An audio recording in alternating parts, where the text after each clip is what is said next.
Good morning, my friends. We've been talking for these past several meditations about the things in life that can prompt us, act as prompts to practice mindfulness.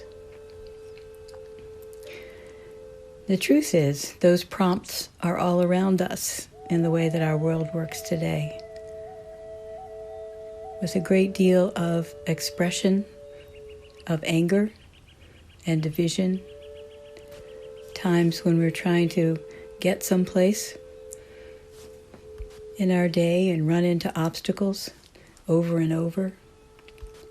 Anything really to which you have a reactive kind of response, where your mind jumps, your breath jumps, and you want to jump at it. In contemplative language, this is simply called resistance. And in the Buddhist ideology, resistance is what directly causes what is known as suffering and attachment to having things be a certain way when they're not. So in this and the following meditation, I want to work with you about ways to focus that monkey mind of ours, as it's called, that jumps from one thought to another, one reaction to another, one assumption to another, and gets itself just jumps into reactivity. What is missing and what we need to develop is the focused ability to pay attention to one thing and one thing only until you can begin to feel your mind and your emotions settle. It works kind of like this.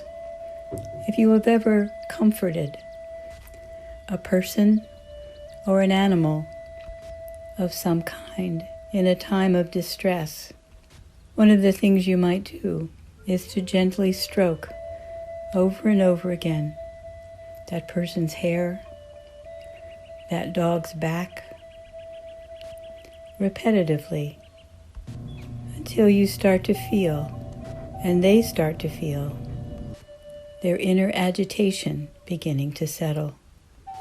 You watch, and you listen, and you feel, and you repeat, staying and practicing in present awareness. So today, let us get into our comfortable position, that familiar way of sitting, where your back is straight, your breath is steady, and you are aware of how the chair and the air around you is supporting the very life inside of you. Breathing gently, without trying to change that in any way. Focusing on that breath until you feel yourself beginning to settle into this period of time.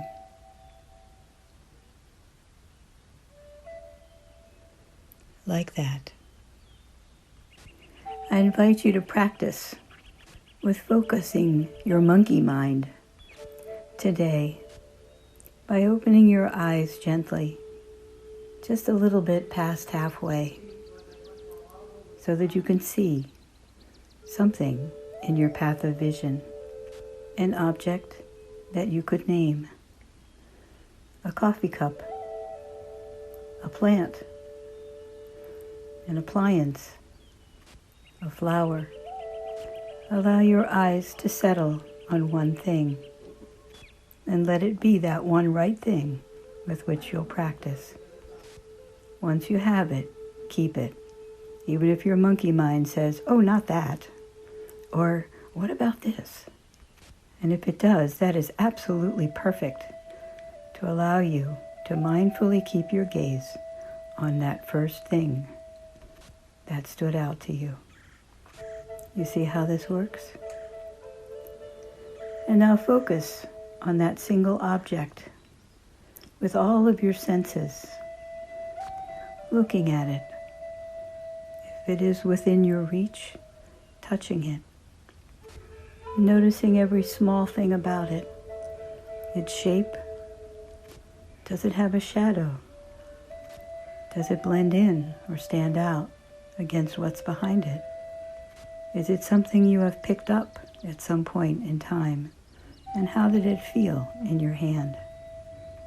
Breathing and keeping your eyes focused on only that one thing until your mind stops having any feelings about it or distracting you with other concerns that are not in this present moment of looking and being with this object.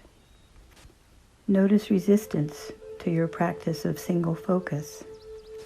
This will come up as your mind trying to get you to choose to judge the object in any way, wishing it were different, to reject it as meaningless, or like it, or dislike it.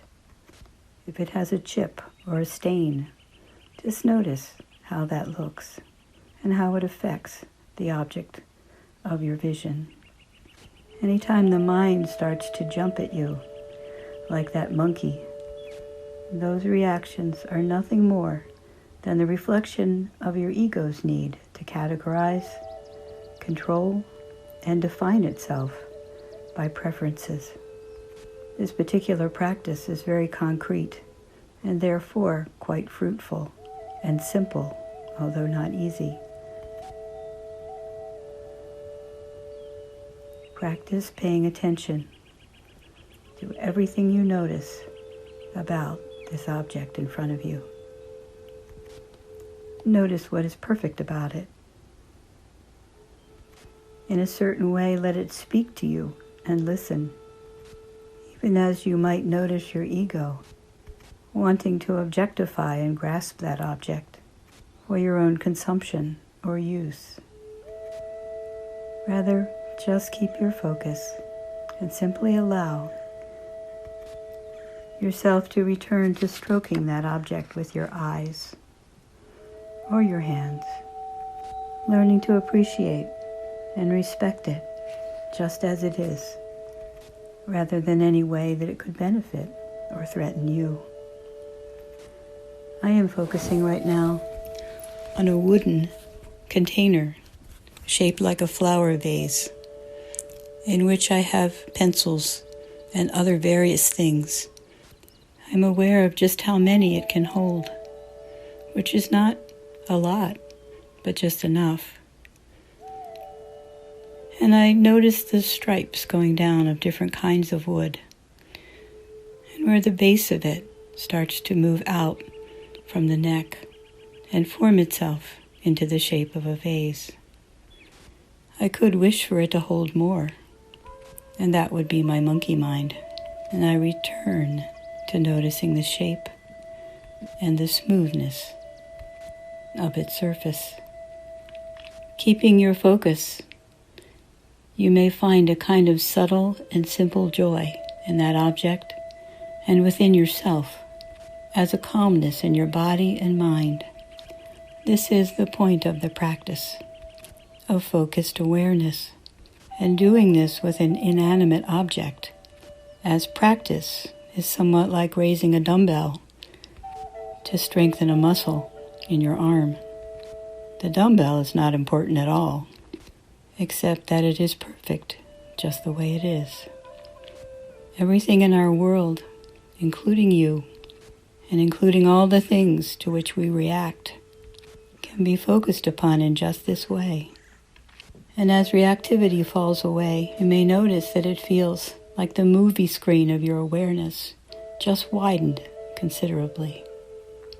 So practice any time that you're waiting or bored, and that mind is jumping all over the place in resistance.